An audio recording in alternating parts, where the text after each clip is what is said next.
Piaget's theory argues that we have to conquer 4 stages of cognitive development. First, the sensory motor stage. Second, the pre-operational stage. Third, the concrete operational stage. And fourth, the formal operational stage. Only once we have gone through all the stages, at what age can vary, we are able to reach full human intelligence. 1. The sensory motor stage, ages birth to 2. In the sensory motor stage, we develop through experiences and movement our 5 senses. Our brain wants to see, hear, smell, taste and touch as much as possible. First, we start with simple reflexes, and soon after we develop our first habits.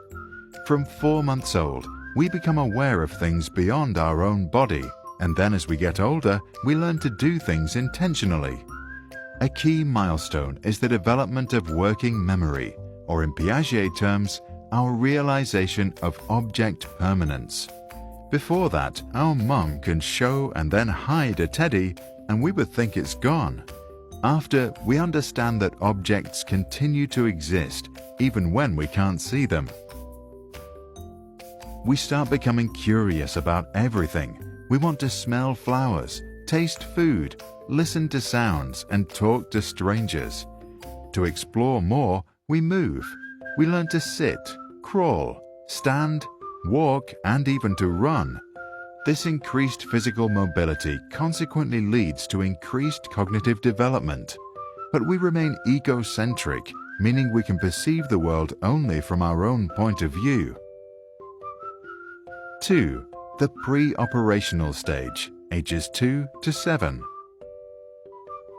Our thinking is mainly categorized through symbolic functions and intuitive thoughts. We have lots of fantasies and believe objects are alive.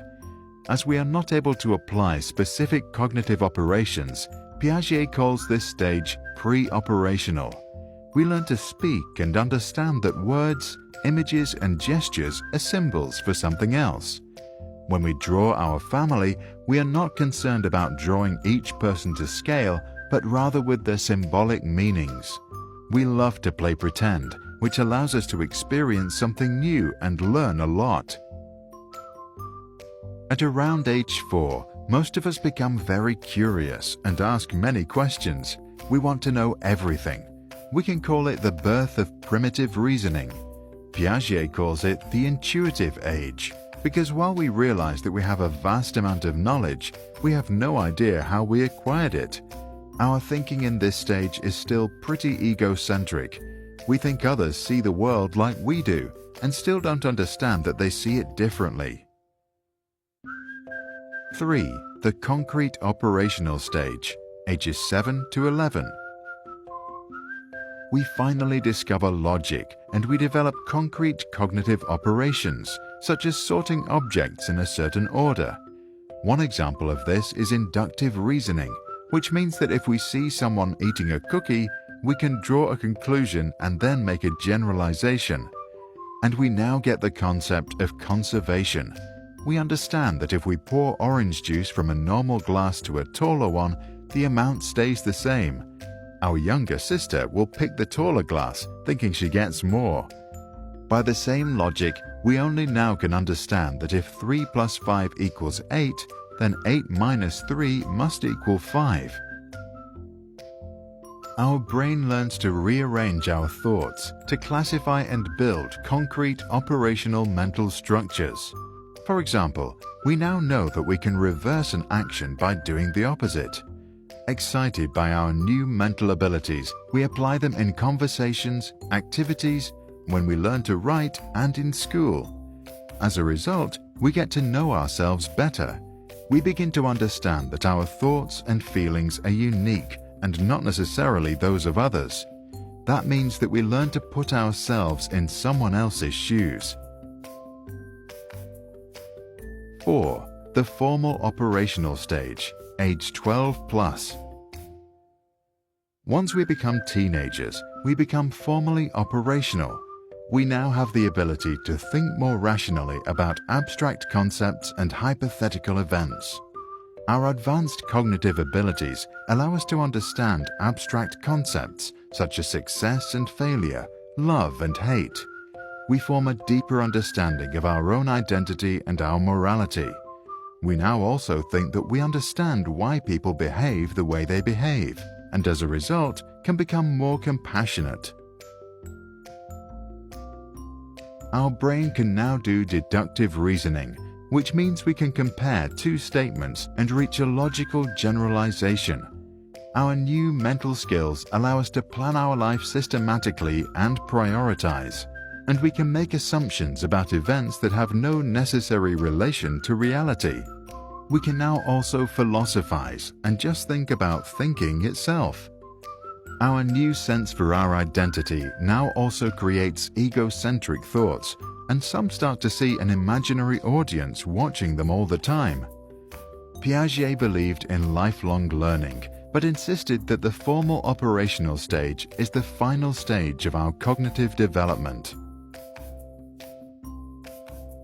Jean Piaget's first interests were animals, and he published his first scientific paper on albino sparrows in 1907 when he was just 11 years old. In 1920, he began working with standardized intelligence tests. He realized that younger children consistently make types of mistakes that older children do not. He concluded that they must think differently and spent the rest of his life studying the intellectual development of children.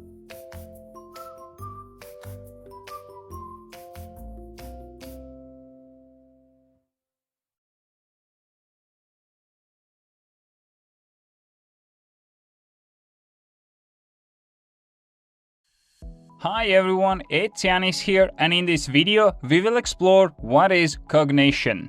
Your highest brain functions operate subconsciously, but they are important and you need to make sure that you nurture them. If this is your first time on this channel, then make sure you subscribe and hit the bell icon to get updates on my latest videos about time management and productivity. Cognition refers to the mental process of acquiring knowledge and understanding through thought, experiences, and senses. These cognitive processes include attention, thinking, the formation of knowledge, remembering, judging, and problem solving. These are higher-level functions of the brain and encompass language, imagination, perception, and planning. Cognitive processes affect every aspect of life, from studies to work to relationships. Some specific uses of these cognitive processes include the following. First, learning. Learning requires you to take in new information and combine with existing information to form new concepts and understanding. Second, forming memories. How we remember, what we remember, and what we forget reveal a great deal about how the cognitive processes operate. Third, decision-making. Whenever you're making a decision, you have to evaluate the information that you have and judge it based on your knowledge. Our cognitive abilities are extremely important as they impact how we perceive the world, form impressions, and interact with our environment. That's why you have to nurture your cognitive abilities. Here are some tips on how to do that. First, stay healthy. These are the basic human needs: exercising, eating healthy foods for most of the time, and having a good sleep. Second, reduce stress. Stress has a negative impact on your brain function, and therefore it is important to avoid it. Plan your time accordingly so you don't have to stress about uncompleted things. Third, keep learning. To exercise and develop your cognitive functions, you have to consume new information, so make sure that you keep learning new things. I hope that you enjoyed this video and I was able to give you a quick summary on what cognition is, why it's important, and how you can look after it. Hi everyone, it's Yanis here, and in this video we will explore what is metacognition and how it functions. I'll be also sharing some examples of metacognition so it is easier to understand it and what role it plays in our life. Metacognition is an awareness of one's own learning. It is often referred to as thinking about thinking. It means understanding the goal of the learning process, figuring out the best strategies for learning, and then assessing whether the desired outcome is being met. Metacognition is often term used with students as they are actively involved in a continuous learning process. There are three main metacognition phases: planning, monitoring, evaluation, and then they're all held together with reflection. Let's say that you're writing your first book. It wouldn't be a smart move to simply get on with the first chapter. Instead, you should plan out and draft the outline of the book. Then you need to monitor your progress as you go. Here, you can track it by writing down what progress you are making. For example, how many words you're writing each week. And you also need to evaluate your work. You can do that by reviewing your week's work each weekend to be sure that you're happy with the quality of your work. In the end, you need to be able to reflect on these steps, as this will give you ability to make adjustments to the process if needed. Metacognition has been linked to improved learning outcomes. So if you spend more time planning, you are more likely that you'll complete your task or achieve your goal quicker. It makes sense that individuals who are strategic in their learning are more successful than those who don't reflect on their learning process. To increase your metacognition, you can use questioning, revising, and assessing methods to ensure that you're on the right track. I hope that you enjoyed this video and I was able to give you a quick overview about what metacognition is and what functions it performs. A schema is a generalization of past experiences that forms a scripted pattern of thought. For example, we all have a specific process in mind when we think about going to a restaurant. Some imagine standing in line, placing an order and eating, and then throwing the trash away. Others imagine being seated, then ordering, sharing everything, and then paying, leaving a generous tip. We can think of a schema as a mental framework in the form of a kid's toy. Things we already fully understand, say a triangle, get into our brain without a problem. When new information is similar to what we know, say a square, it can enter the brain through assimilation. For completely new information, here a star, this doesn't work. Then we need accommodation and to change the schema itself. Assimilation is the cognitive process of making new information fit in with your existing understanding of the world. It works if new information is close to what we already know. To process the new information, we make it fit into our existing schemas. We have to use accommodation if things are so unique that they don't fit into our existing schema. In other words, to understand something truly new, we first have to remodel our brain space. Just imagine you were born completely colorblind. Not a million books or the best teacher could ever truly explain red to you. You need to experience it to accommodate the idea. Frederick Bartlett demonstrated how schema unconsciously alter our perception and memory in what became known as the War of the Ghosts experiment. He did that by reading to his British students a strange Native American folktale from the Chinook tribe. The story involved ghosts, hunting seals, going to war, and canoeing. Later, he monitored how the students recalled what they remembered from the story, first days, then weeks, and then months after. 3 striking things happened. 1. Omission of unfamiliar details. Multiple students did not recall a part about the Chinooks going hunting seals. This happens because hunting seals does not naturally fit into the cultural context of rich British students. In other words, they do not have an existing schema for this kind of information. Therefore, they have a hard time understanding it and hence can't move it into their long-term memory for later recall, and so they forget. Bartlett argued that psychologically, we conceive anything that doesn't fit our schema as irrelevant. 2. Familiarization of things strange. Some of the students that initially did remember the part about hunting seals later recalled the activity as going fishing. A canoe that was loaded with weapons was remembered as a rowboat. This happens because when we lack the words to describe new, unique experiences, we use idioms or figures of speech. In other words, we channel unfamiliar information through the framework of a familiar schema. And because we do that every time we recall that unique experience, over time it becomes more familiar and less authentic. 3. Rationalization of the illogical. Right after it was told, most students thought that the tale was strange. A few weeks later, however, it suddenly made a lot of sense to some of them. The students began to add terms such as therefore and because, and unconsciously made the story casual and logically coherent. Whenever they retrieved it from memory, they added a reason. The Chinooks didn't go hunting seals or to war on their canoes. They took the boats because they wanted to go fishing. Bartlett noted that each time the students were asked to recall the story, it had changed a bit, which means that long-term memories are neither fixed nor immutable, but are constantly being adjusted.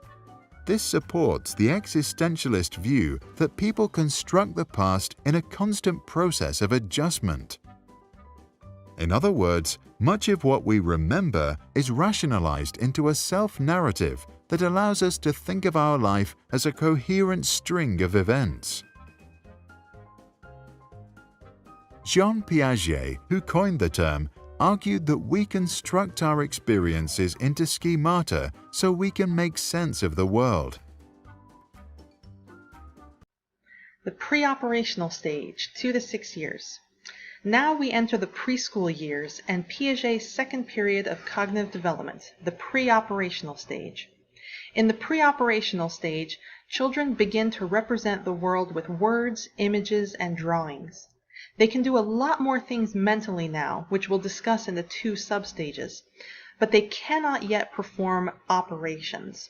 Operations are reversible mental actions that allow children to do mentally what they previously could only do physically. For example, you can't just say, if 3 plus 2 equals 5, then what is 5 minus 2? They can't do that yet. They can't reverse that process in their head. They need you to put 3 of something in front of them and then put 2 more of something in front of them and count them all up. Then they need you to physically take away 2 of those things and count to see that it's back to 3 again. That's why manipulatives are an essential tool for any preschool or kindergarten classroom.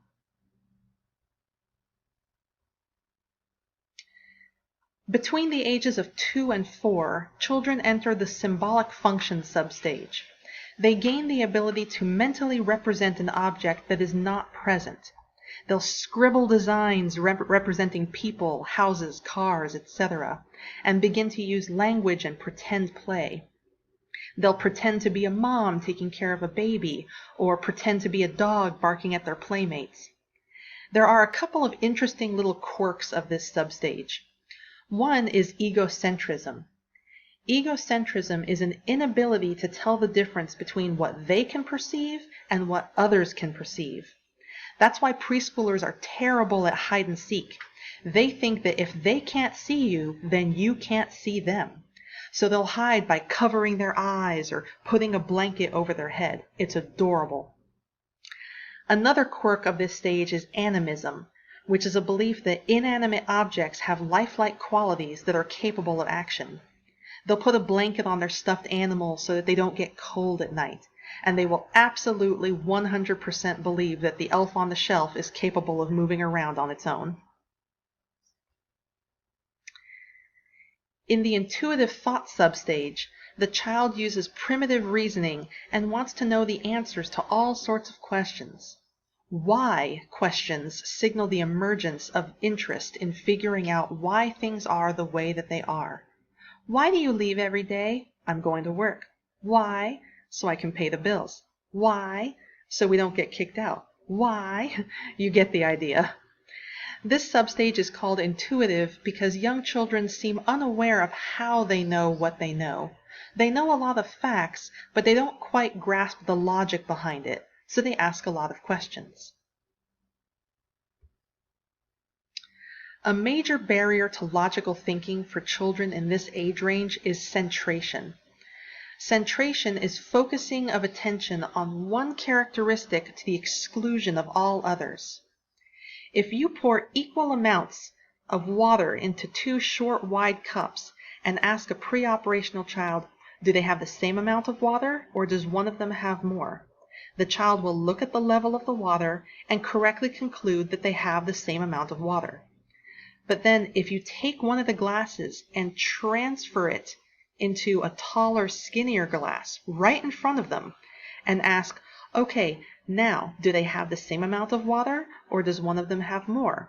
The child will say that the tall, skinny glass has more. This is because they are centering on the level of the water. They are focusing on one characteristic, the height of the water, to the exclusion of all others, i.e. the shape of the glass. Because of centration, pre-operational children do not understand conservation. Conservation is awareness that altering the appearance of an object or substance does not change its basic properties. They won't master that concept until the next stage. Oops. The water example was an example of conservation of volume, but you can do the task with other characteristics too. For example, if you give a pre-operational child a slice of pizza and they complain that they want 2 slices, well, you can cut their slice of pizza in half down the center and say, there, now you have 2 slices, and they'll be perfectly satisfied. They're centering on the number of slices, not the shape. When I didn't want to share my fries with my kids when they were little, I would give myself 2 fries and then break a fry in half and give the other one, the kid 2 fries, quote unquote 2 fries. Then I'd give myself 2 fries, then break a fry in half and give them, quote unquote 2 fries. That way we shared it fairly as far as they were concerned, and I got to keep a lot more of my fries. It was glorious. And sorry, my kids can hear me while I'm recording this, so they're giving me this look like, what? There's a reason why first grade begins when it begins. Hello, all you big, beautiful brains out there. Today, we're going to talk about object permanence.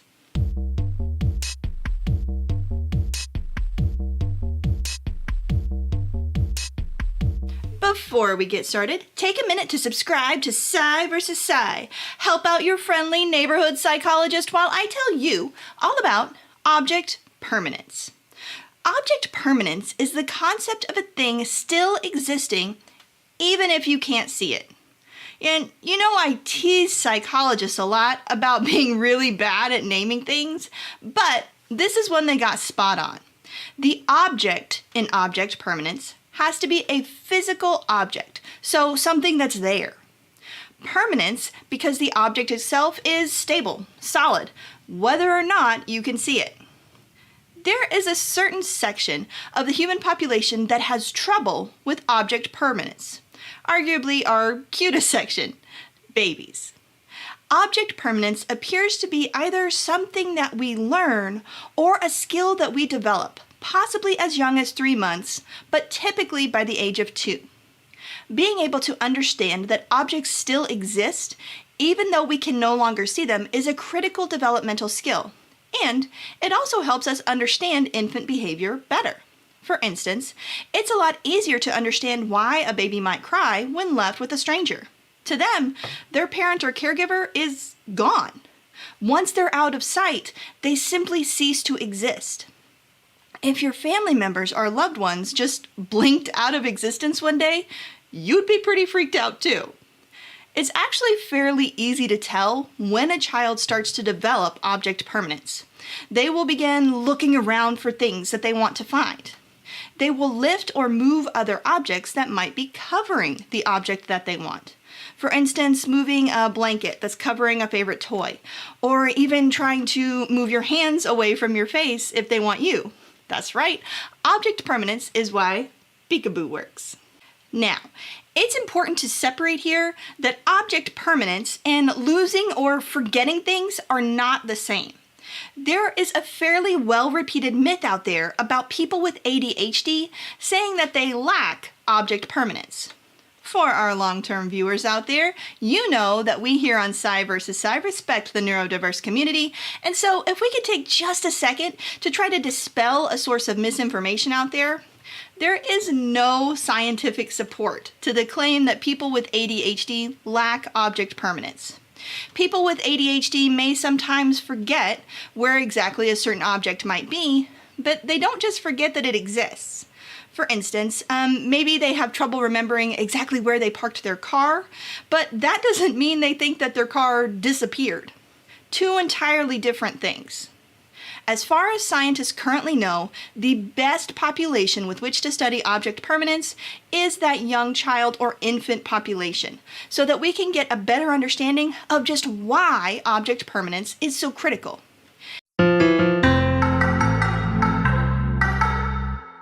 Let's conduct an experiment. Consider a basket full of mangoes. You want to check whether they are raw or ripe. One can find out by observing the mangoes individually.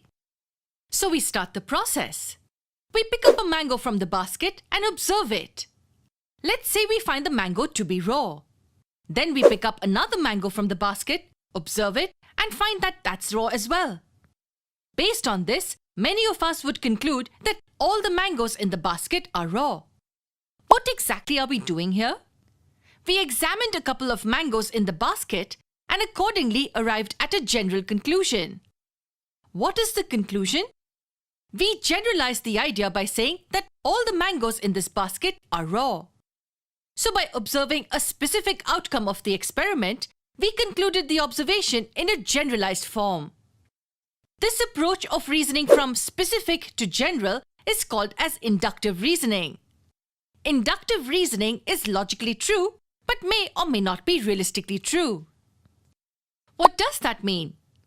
Let's consider an example. Statement 1 says that the mango is a fruit, and Statement 2 says the box is full of fruits. We try to draw a conclusion from these two statements. From these statements, we draw the conclusion that the box is full of mangoes. Here, statements 1 and 2 are true, but the conclusion drawn, although logically true, can be false if the basket contains any other fruit apart from mangoes. It's logically true, but not definitely true. So that was inductive reasoning. On the other hand, we have deductive reasoning, where the approach is from a general argument to a specific conclusion.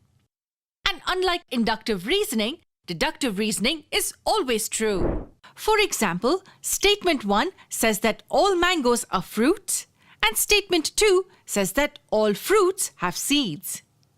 What conclusion can we draw from these two statements? We can draw a conclusion saying mangoes have seeds. Here statements 1 and 2 are true, and the conclusion will also always be true. All mangoes have seeds. So the two examples give us a clear idea about inductive and deductive reasoning. Take a few seconds to review both the cases. Lev Vygotsky's Sociocultural Theory of Cognitive Development. In the early 20th century, a Russian psychologist named Lev Vygotsky developed a theory of cognitive development in children known as Lev Vygotsky's Sociocultural Theory of Cognitive Development. The main assertion of this theory is that cognitive development in early childhood is advanced through social interaction with other people, particularly those who are more skilled. In other words, unlike Piaget's theory, Vygotsky proposed that social learning comes before cognitive development in children, and that children construct knowledge actively. As we can see, Vygotsky's cognitive development theory postulates that social interaction is fundamental to cognitive development. Vygotsky's theory is comprised of concepts such as culture-specific tools, language, and thought interdependence, and the zone of proximal development. It's also important to note that Vygotsky's cognitive development theory argues that cognitive abilities are socially guided and constructed. For this reason, culture serves as a mediator for the formation and development of specific abilities, such as learning, memory, attention, and problem-solving.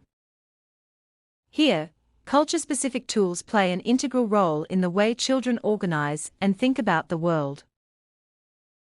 Let me briefly discuss the key concepts of Vygotsky's sociocultural theory of cognitive development. On Vygotsky's concept of zone of proximal development. As is well known, Vygotsky is most recognized for his concept of zone of proximal development in the context of the cognitive development in children. The zone of proximal development, sometimes referred to as zone of potential development, refers to the range of abilities an individual can perform with the guidance of an expert, but cannot yet perform on their own. Hence, according to Vygotsky, children who are in the zone of proximal development for a particular task can almost perform the task independently, but not quite there yet. With a little help from certain people, they will be able to perform the task successfully. Vygotsky's theory of social development argues that community and language play a central part in learning, while Jean Piaget concluded that children's cognitive development happens in stages. Vygotsky rejected his ideas and believed that children develop independently of specific stages as the result of social interactions. Vygotsky claimed that we are born with 4 elementary mental functions: attention, sensation, perception, and memory. It is our social and cultural environment that allows us to use these elementary skills to develop and finally gain higher mental functions. This development ideally happens in the zone of proximal development. First, there is what we can do on our own. Then, there is the zone of proximal development, which represents what we can do with the help of an adult, a friend, technology, or what Vygotsky called the more knowledgeable other. Last, there is what's beyond our reach. To illustrate this, let us think of twins who were raised in a community in which boys are expected to learn and succeed, while girls are only expected to be pretty. At the age of 10 months, both have the ability to crawl and are in the zone of proximal development for learning how to stand on their feet. The more knowledgeable other, in this case the father, provides the boy with opportunities to practice in a playroom that he has equipped with scaffolding and other objects. The boy is encouraged to explore the equipment, and eventually he uses it to pull himself up. A few hours later, he's cruising along the structures, and a few days later, he's standing on his feet. The girl also has the potential to stand, but does not receive any support in learning the skill. When we compare the two, we see that while the girl is still trying to get up, the boy has moved into a new zone. He knows how to balance while standing, and now has the potential to learn how to walk. Both will eventually learn how to walk, but according to Vygotsky, the boy will be more skilled. The same principles apply to all learning and the development of higher cognitive functions, and only those learning with the assistance of a capable mentor can reach the full potential of their ability. Vygotsky therefore believed that inside the zone of proximal development, learning can precede development, which means that a child is able to learn skills that go beyond their natural maturity. He also established an explicit connection between speech and mental concepts, arguing that inner speech develops from external speech via a gradual process of internalization. This means that thought itself develops as a result of conversation. Therefore, younger children who don't finish this process can only think out loud. Once the process is complete, inner speech and spoken language become independent. Lev Vygotsky died of tuberculosis in 1934 at the age of 37. Despite his young age, he became one of the most influential psychologists of the 20th century. He left the following advice for educators. By giving students practice in talking with others, we give them frames for thinking on their own. What do you think? Can a child learn anything regardless of any developmental prerequisites? And do we learn only through social and cultural contexts? And if so, do you think it is appropriate for a more knowledgeable other to determine what a child should learn next? Share your thoughts in the comments below.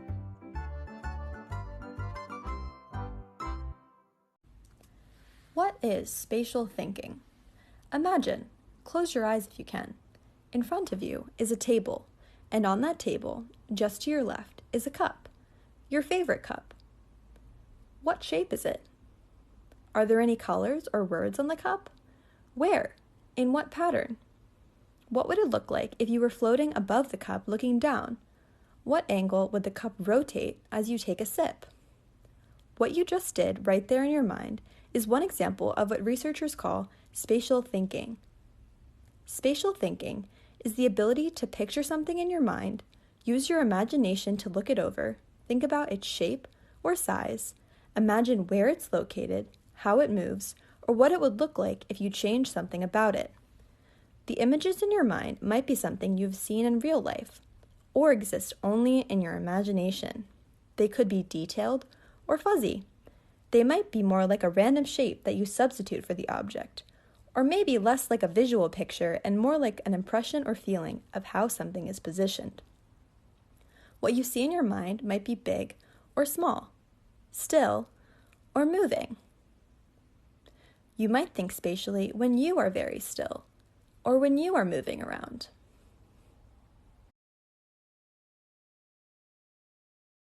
You might turn your mental images into words, or create something that other people can see. Or these ideas may stay inside your mind and your imagination. 20वीं सदी की शुरुआत में intelligence के बारे में कई तरह के विचार थे। इंटेलिजेंस फिक्स्ड है या टाइम के साथ चेंज होती रहती है? बच्चा अपने माता पिता से इंटेलिजेंस इनहेरिट करता है या फिर उसका एनवायरनमेंट उसकी इंटेलिजेंस को इन्फ्लुएंस करता है? क्या problem solving, logical reasoning skills को ही इंटेलिजेंस कहेंगे या फिर स्पेसिफिक स्किल्स और टैलेंट्स जैसे कि म्यूजिक, सिंगिंग एबिलिटी, इनको भी इंटेलिजेंस की कैटेगरी में डालेंगे? जब इतनी डिबेट चल रही थी तब ब्रिटिश साइकोलॉजिस्ट चार्ल्स स्पेयरमैन ने जनरल इंटेलिजेंस के आइडिया को प्रपोज किया, जो कि प्राइमरली मेंटल और कॉग्निटिव एबिलिटीज पर फोकस था। अराउंड 1904 में स्पेयरमैन ने इंटेलिजेंस को एक जनरल और ब्रॉड मेंटल एबिलिटी कहा, जो कई तरह की कॉग्निटिव एबिलिटीज के एडिशन से बनती है और डिसाइड करती है कि एक व्यक्ति कैसे नॉलेज प्राप्त करता है और प्रॉब्लम्स को कैसे सॉल्व करता है। स्पेशियल, न्यूमेरिकल प्रॉब्लम्स और वर्बल नॉलेज को कैसे गेन करता है या फिर इन एरियाज के प्रॉब्लम्स को सॉल्व करता है। स्पेयरमैन के अनुसार इन सभी के अक्रॉस एक चीज कॉमन है, वह है जी फैक्टर, जो इन सभी एरियाज में हमारी परफॉर्मेंस को इन्फ्लुएंस करता है। इस थ्योरी को डेवलप करने के लिए स्पेयरमैन ने पार्टिसिपेंट्स को इनवाइट किया और उन्हें mental aptitude and cognitive questions के ऊपर टेस्ट किया। टेस्ट रिजल्ट को एनालाइज किया एंड चार्ल्स स्पेयरमैन ने अपने रिसर्च में यह नोटिस किया कि जो पार्टिसिपेंट्स एक मेंटल टास्क में अच्छा कर रहा है, बहुत ज़्यादा प्रोबेबिलिटी है कि वह दूसरे मेंटल टास्क में भी अच्छा कर रहा होगा। फैक्टर एनालिसिस टेक्निक से स्पेयरमैन ने यह कंक्लूजन निकाला कि ऐसा इसलिए है क्योंकि दोनों मेंटल टास्क के बीच में एक कॉमन फैक्टर है, जी फैक्टर। चलिए एक उदाहरण से इसे समझते हैं। अगर हमारे फ्रेंड सर्कल में किसी का बॉडी टाइप एथलेटिक है तो वह एक अच्छा रनर होगा, ऑब्वियस सी बात है। 100 मीटर या फिर मैराथन में अक्सर वह टॉप एथलीट में आएगा। इसका मतलब यह नहीं है कि वो स्विमिंग में भी बहुत ज़्यादा स्किलफुल होगा या टॉप का स्विमर होगा, पर इस बात की संभावना बहुत ज़्यादा होगी कि वह बाकी उन सभी लोगों से स्विमिंग में बहुत बेहतर होगा जिनकी बॉडी एथलेटिक नहीं है। यहाँ पर एथलेटिक बॉडी का होना एक कॉमन फैक्टर है, एक तरह का जी फैक्टर है, जो कि डिफरेंट फिजिकल स्पोर्ट्स में हमारी परफॉर्मेंस को प्रभावित करता है। स्पेयरमैन ने इस कॉमन फैक्टर को जी फैक्टर यानी कि जनरल इंटेलिजेंस कहा। चार्ल्स स्पेयरमैन के अनुसार जनरल इंटेलिजेंस कई सारे कंपोनेंट से मिलकर बनती है। कई एक्सपर्ट के अनुसार 30 से ज़्यादा कंपोनेंट हो सकते हैं, पर प्राइमरली 4 मेजर कंपोनेंट्स होते हैं। Number 1, numerical ability. यह इंडिविजुअल की वह एबिलिटी है जिससे वह उन प्रॉब्लम्स को सॉल्व कर सके जहां पर नंबर्स और लॉजिक का यूज होता है। विजुअल, स्पेशियल कंपोनेंट्स, किसी भी इंडिविजुअल की वह क्षमता जिससे वह उन प्रॉब्लम्स को सॉल्व कर सके जहां पर स्पेस और पिक्चर्स की अंडरस्टैंडिंग की ज़्यादा इंपॉर्टेंस होती है। वर्बल रीजनिंग, ये तो ऑब्वियस सा है, ये हमारे रीडिंग और कंप्रीहेंशन स्किल्स डिसाइड करता है। And one of the most important, fluid reasoning. Fluid reasoning का मतलब यह है कि वह व्यक्ति आसानी से एक टॉपिक को या किसी एक इश्यू को कई एंगल्स या कई पर्सपेक्टिव से देख सकता है। यह फिलॉसफी या दर्शन शास्त्र में काफ़ी यूजफुल रहती है और पॉलिसी मेकिंग में भी, जहाँ पर आपको हर एक समस्या को सभी स्टेक होल्डर्स को ध्यान में रखते हुए सोचना पड़ता है। Gardner's theory of multiple intelligences. The theory of multiple intelligences was first proposed by Howard Gardner in his 1983 book titled Frames of Mind, where he broadens the definition of intelligence and outlines several distinct types of intellectual competences. Gardner argues that all people have different kinds of intelligences. He further argues that we may all have these intelligences, but our profile of these intelligences may differ individually based on genetics or experience. It is important to note that Gardner defines intelligence as a biopsychological potential to process information that can be activated in a cultural setting to solve problems or create products that are of value in a culture. As we can see, to capture the full range of abilities and talents that people possess, Gardner theorizes that people do not have just an intellectual capacity, but have many kinds of intelligence, including musical, interpersonal, spatial visual, and linguistic intelligences. This suggests that the traditional notion of intelligence, based on IQ testing, is far too limited. Hence, Gardner proposes 8 different intelligences to account for a broader range of human potential in children and adults. Let me now briefly discuss these 8 types of intelligences. First, linguistic intelligence.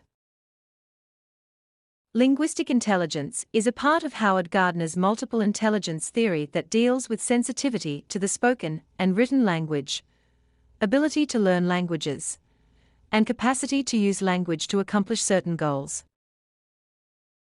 According to Gardner, people with linguistic intelligence, such as Martin Luther King Jr. and Bill Gates, have an ability to analyze information and create products involving oral and written language such as speeches, books, and memos. Second, logical mathematical intelligence. For Gardner, logical mathematical intelligence refers to the capacity to analyze problems logically, carry out mathematical operations, and investigate issues scientifically. Gardner believes that people with logical mathematical intelligence, such as Albert Einstein and Steve Jobs, have an ability to develop equations and proofs, make calculations, and solve abstract problems. Third, spatial intelligence. Spatial intelligence features the potential to recognize and manipulate the patterns of wide space, for instance, those used by navigators and pilots, as well as the patterns of more confined areas, such as those of importance to sculptors, surgeons, chess players, graphic artists, or architects. According to Gardner, people with spatial intelligence, such as Garry Kasparov and Leonardo da Vinci, have an ability to recognize and manipulate large-scale and fine-grained spatial images. Fourth, bodily kinesthetic intelligence.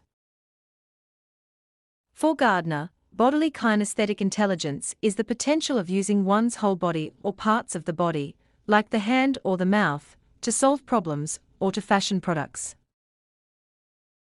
People with bodily kinesthetic intelligence, such as Michael Jordan and Muhammad Ali, have an ability to use one's own body to create products, perform skills, or solve problems through mind-body union. Fifth, musical intelligence. According to Gardner, musical intelligence refers to the skill in the performance, composition, and appreciation of musical patterns. People with musical intelligence, such as Beethoven and Freddie Mercury, have an ability to recognize and create musical pitch, rhythm, timbre, and tone. Sixth, interpersonal intelligence. Interpersonal intelligence is the capacity to understand the intentions, motivations, and desires of other people and consequently to work effectively with others. Gardner believes that people with interpersonal intelligence, such as Mahatma Gandhi and Mother Teresa, have an ability to recognize and understand other people's moods, desires, motivations, and intentions. Seventh, intrapersonal intelligence.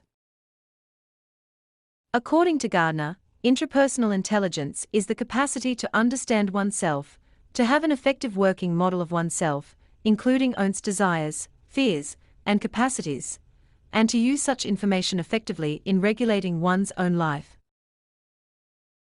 For Gardner, people with intrapersonal intelligence, such as Soren Kierkegaard and Albert Camus, have an ability to recognize and understand his or her own moods, desires, motivations, and intentions. This type of intelligence, according to Gardner, can help a person to understand which life goals are important and how to achieve them. And eighth, naturalist intelligence. Naturalistic intelligence involves expertise in the recognition and classification of the numerous species, such as the flora and fauna, of one's environment. People with naturalistic intelligence, such as Charles Darwin and Jane Goodall, have an ability to identify and distinguish among different types of plants, animals, and weather formations that are found in the natural world. Implications for learning. Gardner says that our schools and culture focus most of their attention on linguistic and logical mathematical intelligence. We esteem the highly articulate or logical people of our culture. However, Gardner says that we should also place equal attention on individuals who show gifts in the other intelligences, such as the artists, architects, musicians, naturalists, designers, dancers, therapists, entrepreneurs, and others who enrich the world in which we live. Unfortunately, many children who have these gifts don't receive much reinforcement for them in school. Many of these kids, in fact, end up being labeled learning disabled, attention deficit disorder, or simply underachievers, when their unique ways of thinking and learning aren't addressed by a heavily linguistic or logical mathematical classroom. Thus, the theory of multiple intelligences proposes a major transformation in the way our schools are run. It suggests that teachers be trained to present their lessons in a wide variety of ways using music, cooperative learning, art activities, role play, multimedia, field trips, inner reflection, and much more. The theory of multiple intelligences also has strong implications for adult learning and development. Many adults find themselves in jobs that do not make optimal use of their most highly developed intelligences. For example, the highly bodily kinesthetic individual who is stuck in a linguistic or logical desk job when he or she would be much happier in a job where they could move around, such as a recreational leader, a forest ranger, or physical therapist. For this reason, the theory of multiple intelligences gives adults a whole new way to look at their lives, examining potentials that they left behind in their childhood, such as a love for art or drama, but now have the opportunity to develop through courses, hobbies, or other programs of self-development. Another important educational implication from the theory of multiple intelligences can be summed up through individuation and pluralization. Individuation posits that because each person differs from another, there is no logical reason to teach and assess students identically. Individualized education has typically been reserved for the wealthy and others who could afford to hire tutors to address individual students' needs. Technology has now made it possible for more people to access a variety of teachings and assessments depending on their needs. Hence, pluralization, the idea that topics and skills should be taught in more than one way, activates individuals' multiple intelligences. And lastly, presenting a variety of activities and approaches to learning helps reach all students and encourages them to be able to think about the subjects from various perspectives, deepening their knowledge of that topic.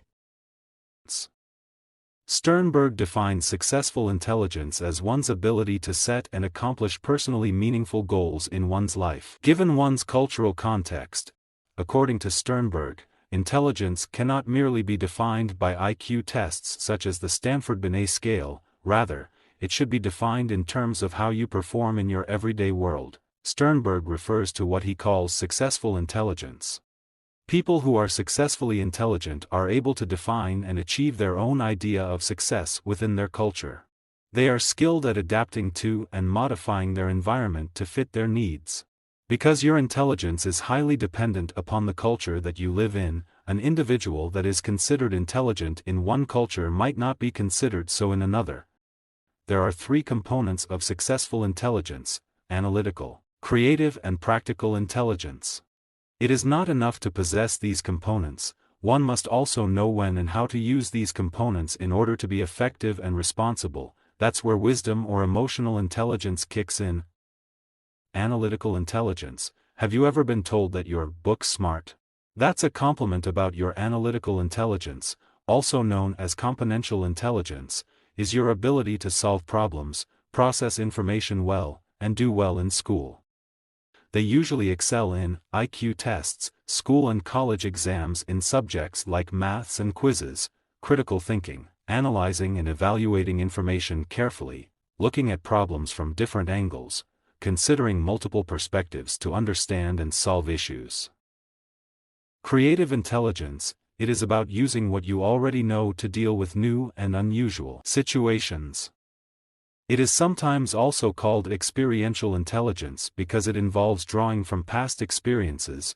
People with strong creative intelligence have great insight, they use their imagination and come up with original ideas. Unlike analytical intelligence, which is often measured by tests, creative intelligence is harder to assess and is often overlooked. Practical intelligence or contextual intelligence, also sometimes called being street smart, is about using what you know and your creativity to handle real-life situations and achieve your goals. Here's what practical intelligence involves: adapting, changing yourself or your approach to fit new or challenging situations, shaping, adjusting your environment, or the way things are done to better meet your needs, selecting, choosing the best strategies or actions to achieve your goals. In simple terms, practical intelligence helps you make smart decisions and solve everyday problems effectively. It's about applying your analytical and creative skills in practical ways to succeed. Hi everyone, it's Yanis here, and in this video we will explore what is Atkinson and Shiffrin memory model. Have you ever wondered how we form memories? In this video we will discover exactly how. If this is your first time on this channel, then make sure you subscribe and hit the bell icon to get updates on my latest videos about time management and productivity. The Atkinson and Shiffrin model, also known as multi-store model, is a model of memory proposed in 1968 by Richard Atkinson and Richard Shiffrin. The model states that human memory has three separate components: sensory memory, short-term memory, and long-term memory. The first component is sensory memory. During every moment of life, sensory information is being taken in by sensory receptors and processed by the nervous system. There are three main types of sensory memory: iconic memory that registers through visual stimuli, echoic memory that registers through auditory system, and haptic memory that registers through touch. Sensory information is stored in sensory memory just long enough to be transferred to short-term memory. The second component is a short-term memory. Short-term memory is the capacity for holding a small amount of information in mind in an active, readily available state for the short period of time. When it comes to short-term memory, there are two things to keep in mind, and that is duration and capacity. Information kept in short-term memory will be stored for approximately 20 to 30 seconds before it's either forgotten or stored in a long-term memory. When it comes to short-term memory capacity, the magic number seems to be 7 plus or minus 2, and it is also known as channel capacity. The third component is a long-term memory. Long-term memory refers to the information stored in your brain over an extended period of time. It can store a seemingly unlimited amount of information, almost indefinitely. I hope that you enjoyed this video and I was able to give you a quick overview of what Atkinson and Shiffrin memory model is and how you process your information. A pleasant day to all of you. I am Alex Banta and I will be discussing the factors affecting cognitive development.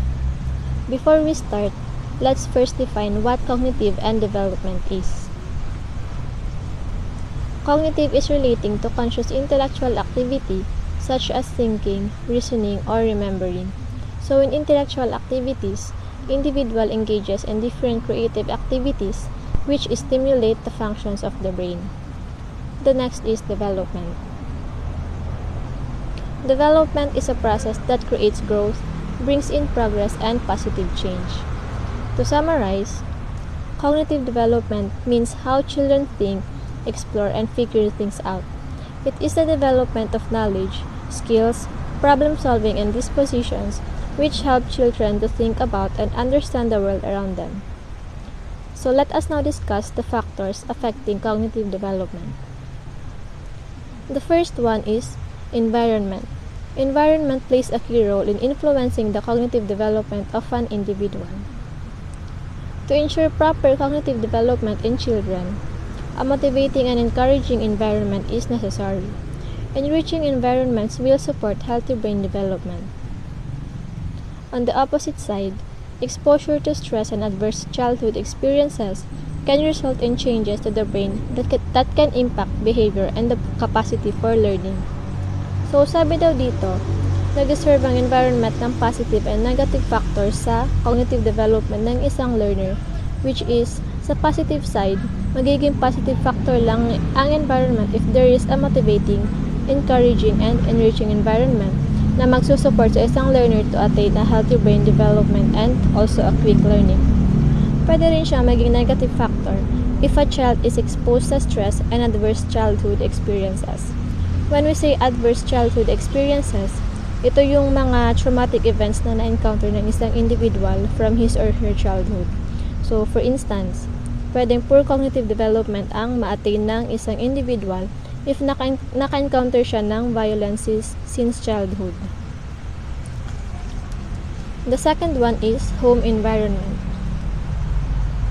A healthy, safe home is essential for a child to grow, learn, and explore.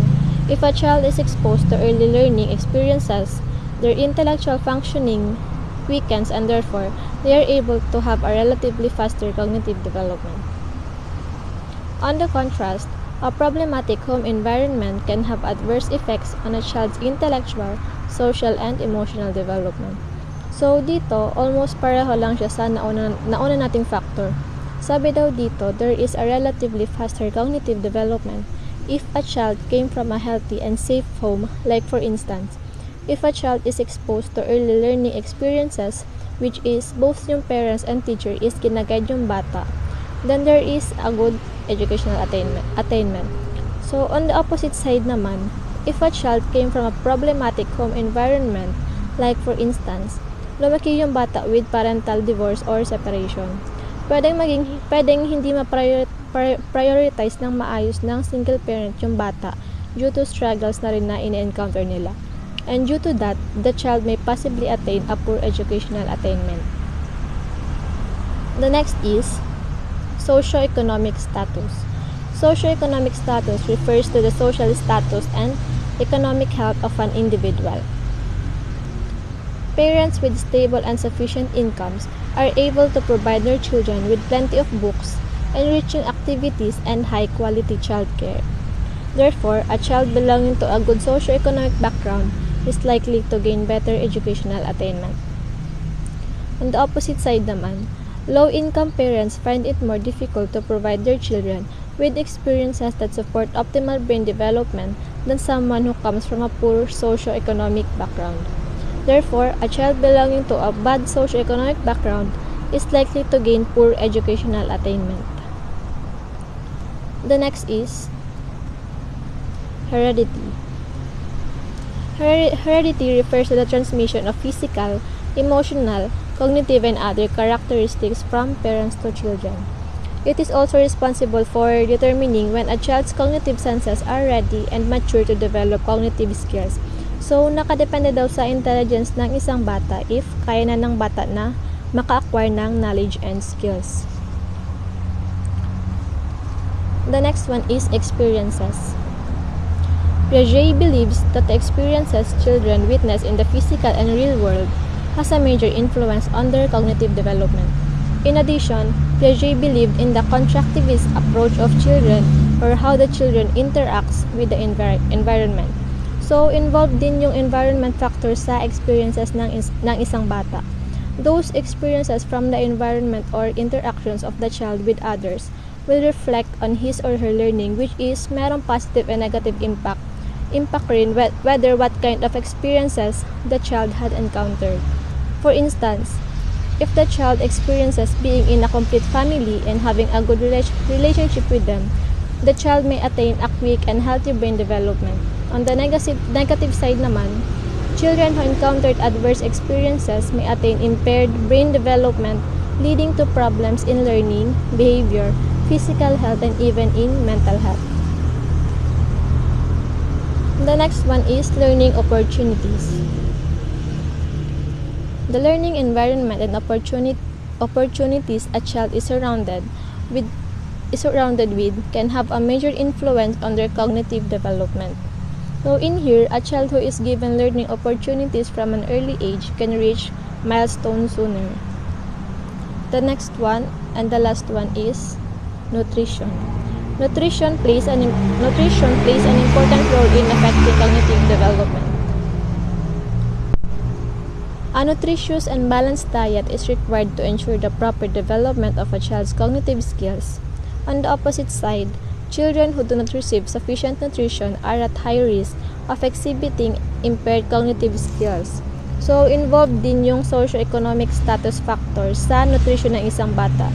Because mostly, parents with stable and sufficient incomes are able to provide their children with proper, complete, and nutritious food, while parents with low income find it more difficult to provide their children with proper and nutritious foods. So, that's the factor that affect the cognitive development of learners. As we observe, some of the factors are connected with each other.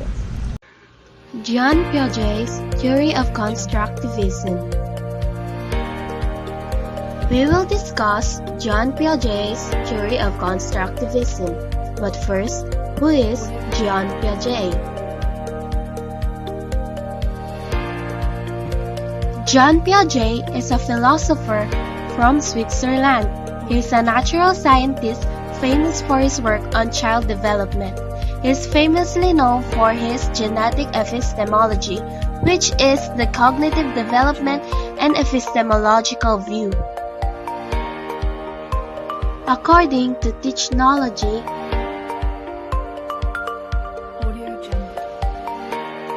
Piaget's theory of constructivism impacts learning curriculum because teachers have to make a curriculum plan which enhances their students' logical growth and conceptual growth. Teacher must put emphasis on the significant role that experiences or connections with the adjoining atmosphere play in student education.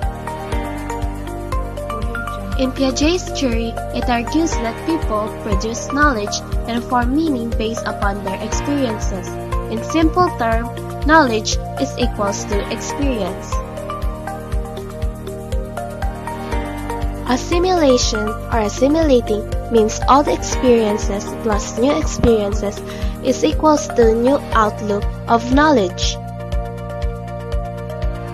Accommodation is reframing the world and new experiences into the mental capacity already present. It means they must accommodate and reframe the expectations with the outcomes. Apart from learning theories, Piaget's theory of constructivism does not focus on what influences learning, but rather it focuses on how learning occurs. When it comes to these theories, The teacher's role is important. They should not be lecturer, but rather a facilitators whose role is to aid the student when it comes to their own understanding and put it upon the student and their learning. Facilitator in this case must make it so that the student comes to the conclusions on their own instead of being told. Teachers, following Piaget's theory of constructivism, must challenge the student by making them effective, critical thinkers and not being merely a teacher, but also a mentor, a consultant, and a coach.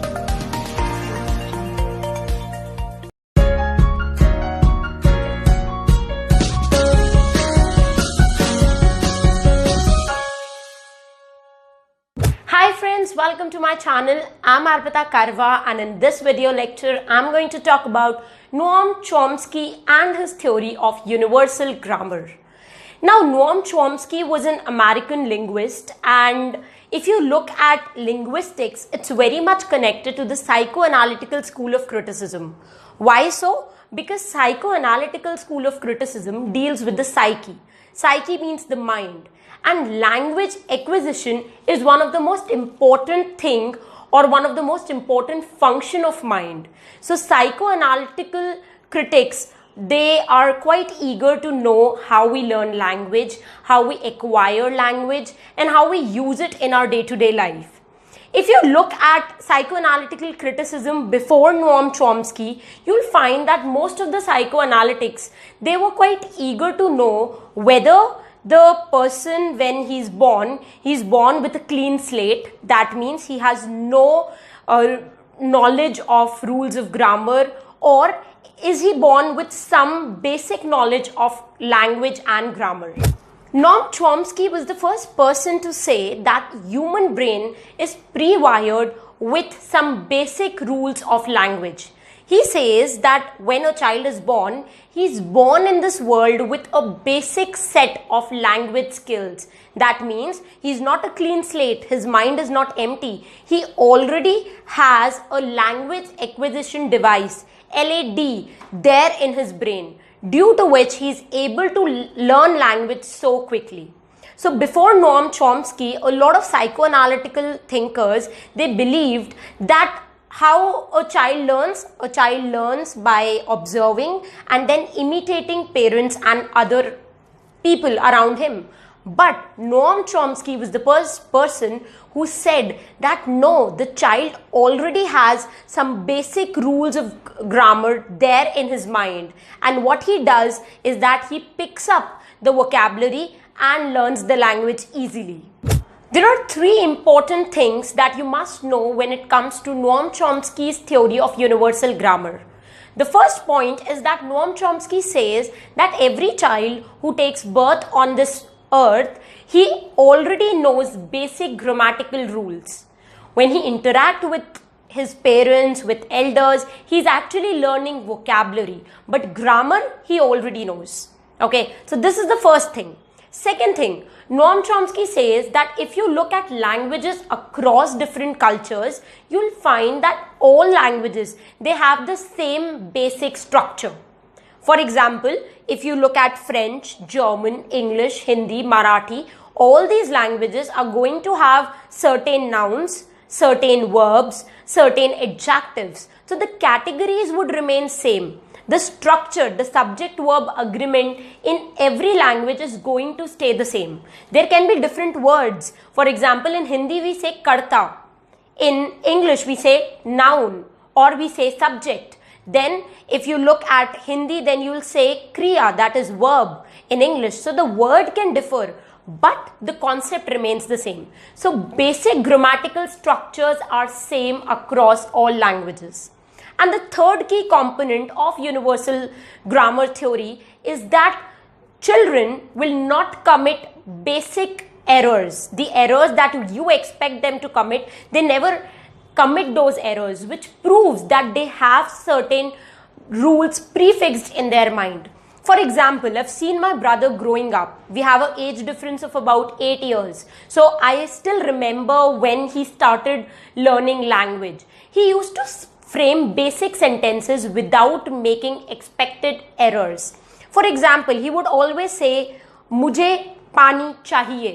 He would not say "pani chahiye," or he would never say "pani mujhe." No. Why these words were not spoken by him?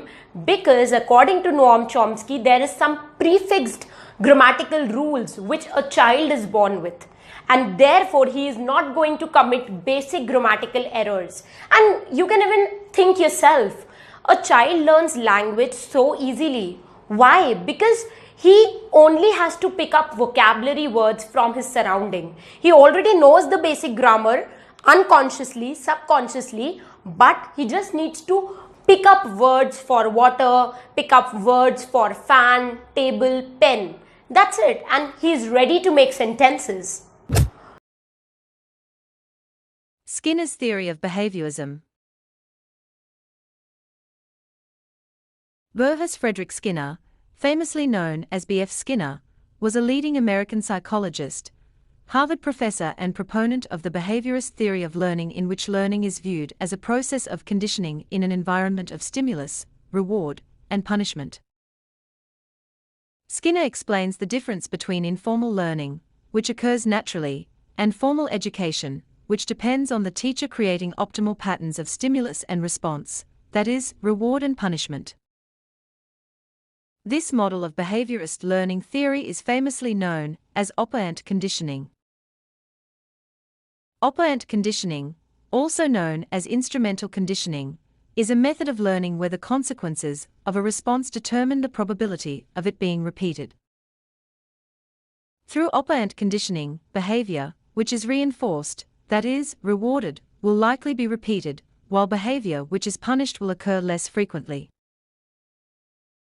It is important to remember that by the 1920s, John B. Watson had left academic psychology, and other behaviorists were becoming influential, proposing new forms of learning other than classical conditioning. One of the most important of these was Skinner's model of behaviorist learning theory. But it must be noted that Skinner's views were slightly less extreme than those of Watson. In fact, Skinner believed that we do have such a thing as a mind, but that it is simply more productive to study observable behavior rather than internal mental events. Skinner's operant conditioning. The work of Skinner was rooted in a view that classical conditioning was far too simplistic to be a complete explanation of complex human behavior. He believed that the best way to understand behavior is to look at the causes of an action and its consequences. Again, he called this approach operant conditioning.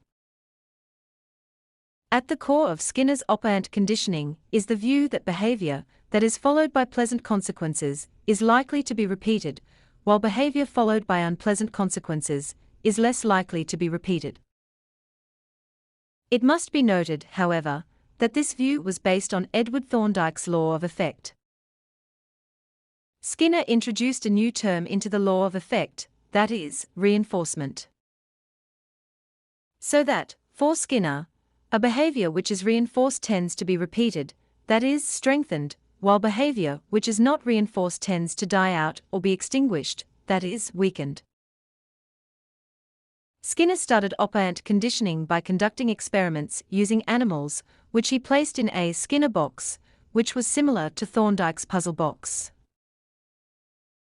A Skinner box, also known as an operant conditioning chamber, is a device used to objectively record an animal's behavior in a compressed time frame.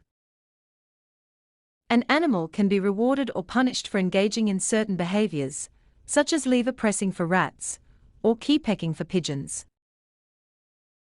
Through his experiment, Skinner was able to identify 3 types of responses, or operant, that can follow behavior, namely: first, neutral operants, that is, responses from the environment that neither increase nor decrease the probability of a behavior being repeated. Second, reinforcers, that is, responses from the environment that increase the probability of a behavior being repeated. Reinforcers can be either positive or negative. And third, punishes, that is, responses from the environment that decrease the likelihood of a behavior being repeated. Punishment weakens behavior. According to Skinner, we can, therefore, all think of examples of how our own behavior has been affected by reinforcers and punishers.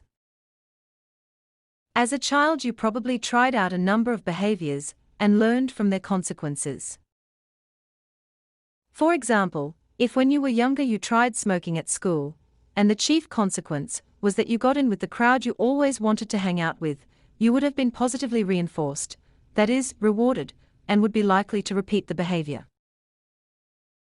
If, however, the main consequence was that you were caught, caned, suspended from school and your parents became involved, you would most certainly have been punished, and you would consequently be much less likely to smoke now. On positive reinforcement. In positive reinforcement, according to Skinner, a response or behavior is strengthened by rewards, leading to the repetition of desired behavior. Here, the reward is a reinforcing stimulus. Skinner showed how positive reinforcement worked by placing a hungry rat in his Skinner box. The box contained a lever on the side, and as the rat moved about the box, it would accidentally knock the lever. Immediately it did so, a food pellet would drop into a container next to the lever. The rats then quickly learned to go straight to the lever after a few times of being put in the box. The consequence of receiving food if they pressed the lever ensured that they would repeat the action again and again. As we can see, positive reinforcement strengthens a behavior by providing a consequence an individual finds rewarding. For example, if your teacher gives you chocolate each time you complete your homework, that is, a reward, you will be more likely to repeat this behavior in the future, thus strengthening the behavior of completing your homework. On negative reinforcement. For Skinner, negative reinforcement is the termination of an unpleasant state following a response. This is known as negative reinforcement because it is the removal of an adverse stimulus, which is rewarding to the animal or person. Negative reinforcement strengthens behavior because it stops or removes an unpleasant experience. For example, if you do not complete your homework, you give your teacher chocolate. Hence, you will complete your homework to losing your chocolate, thus strengthening the behavior of completing your homework. Skinner showed how negative reinforcement worked by placing a rat in his Skinner box and then subjecting it to an unpleasant electric current, which caused it some discomfort. As the rat moved around the box, it would accidentally knock the lever. Immediately it did so, the electric current would be switched off. The rat quickly learned to go straight to the lever after a few times of being put in the box. The consequence of escaping the electric current ensured that they would repeat the action again and again. In fact, Skinner even taught the rat to avoid the electric current by turning on a light just before the electric current came on. The rat soon learned to press the lever when the light came on because they knew that this would stop the electric current being switched on. These two learned responses are known as escape learning and avoidance learning. On punishment. Skinner defines punishment as the opposite of reinforcement since it is designed to weaken or eliminate a response rather than increase it. It is an aversive event that decreases the behavior that it follows. Like reinforcement, punishment can work either by directly applying an unpleasant stimulus like a shock after a response, or by removing a potentially rewarding stimulus, for instance, deducting someone's pocket money to punish undesirable behavior. Implication of operant conditioning on education. In the conventional learning situation, operant conditioning applies largely to issues of class and student management, rather than to learning content. It is very relevant to shaping skill performance.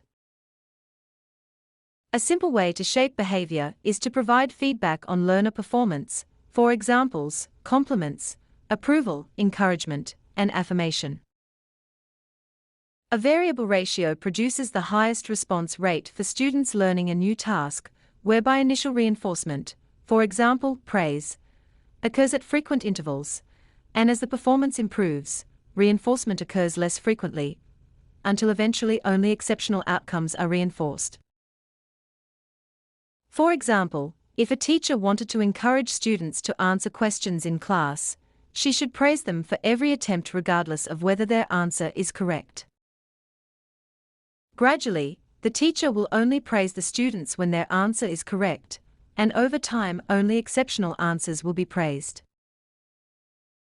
Lastly, unwanted behaviors, such as tardiness and dominating class discussion, can be extinguished through being ignored by the teacher rather than being reinforced by having attention drawn to them. Of course, this is not an easy task, as the teacher may appear insincere if she thinks too much about the way to behave.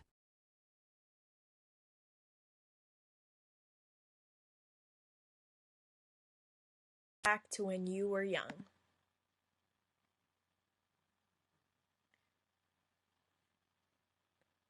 You noticed everything and took everything in.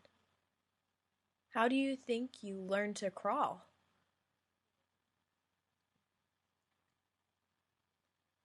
Learn to walk.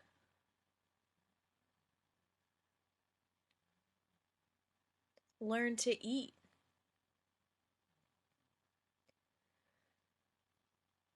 Well, a Russian theorist popular in the early 1900s said that this social interaction between you and your parents resulted in you learning all of these things. Welcome to Lev Vygotsky's social interaction theory.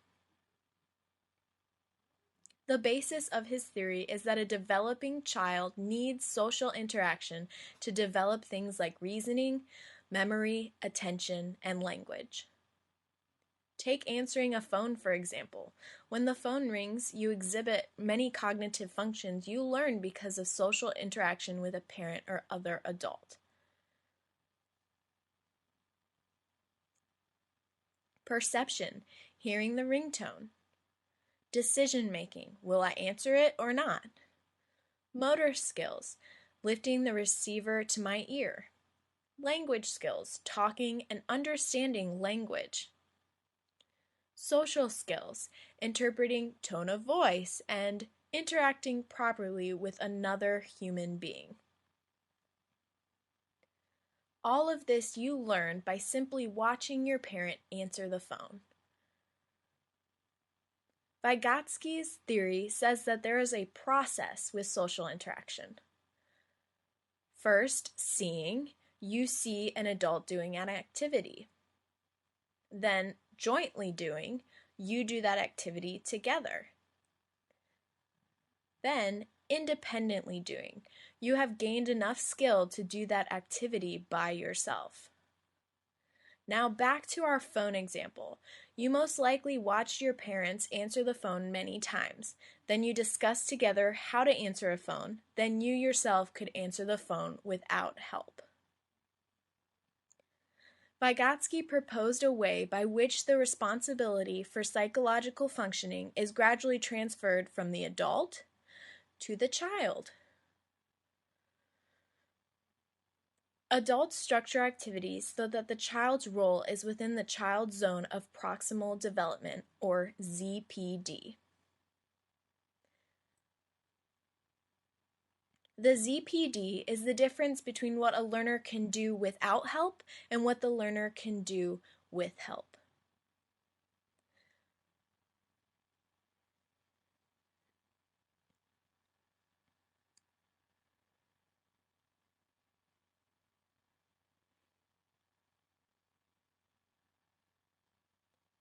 The darkest inner circle is what learners can do without help from an adult. The outermost circle is what learners cannot do. The middle circle between those two is the zone of proximal development, where learners can do things with guidance from an adult. the child's performance is at a higher level with adult guidance.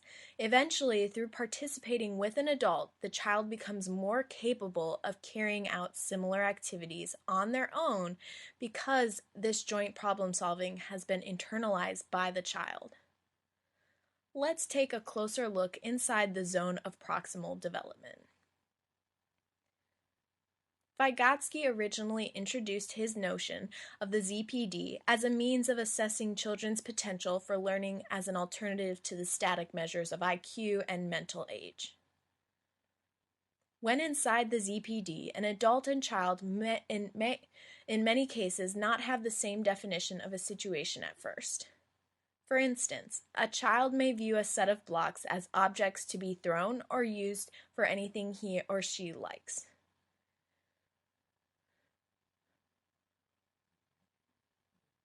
Whereas an adult may view them as building materials.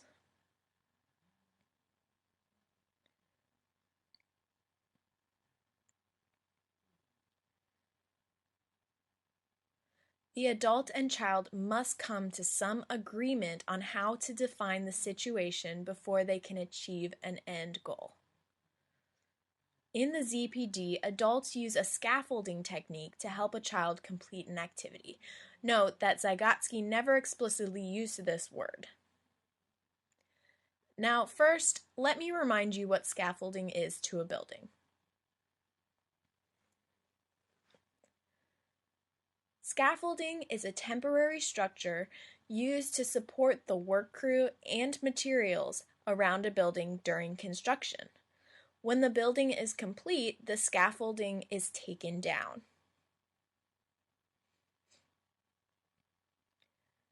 Like scaffolding aids a building, the adult aids the child. The adult supports the child when they are struggling, then steps back when the child is doing well. Do you think you've ever been in the ZPD? Most likely you're saying yes, but if not, here are some examples that you may have experienced. Learning how to dance. When you are learning how to dance, you look to other people around you on the dance floor and imitate their moves. You do not copy the dance moves exactly, but take what you can and add your own personality to it.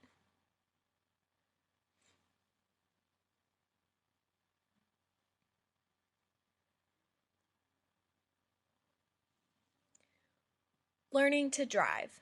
Parents and driving instructors guide you along the way by showing you the mechanics of how the car operates, the correct hand positions on the steering wheel, and the technique of scanning the roadway. As you progress, less and less instruction is needed until you are driving on your own.